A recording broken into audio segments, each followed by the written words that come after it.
Hello everyone, how are you doing? This is MD Tech here with another quick tutorial. In today's tutorial, I'm going to show you guys how to hopefully resolve if you're getting a pop-up that says your system has detected potential suspicious activity and you're browsing the web and you come across some pop-up that says something like this or some variation of it. So basically, don't believe a word it says, and I like to just try to close out of the web browser. So if you're actually unable to close out of the web browser by going up to the top right, you go down to your taskbar at the bottom of your screen, right click on it, left click on Task Manager,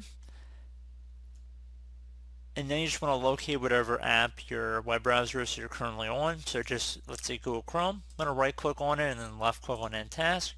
So basically that will close out of Google Chrome and hopefully get out of any pop-up like that.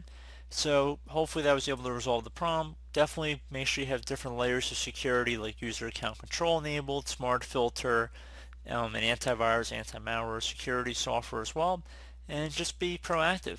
So I do hope this brief tutorial was able to help you guys out, and as always, thank you for watching, and I do look forward to catching you all in the next tutorial.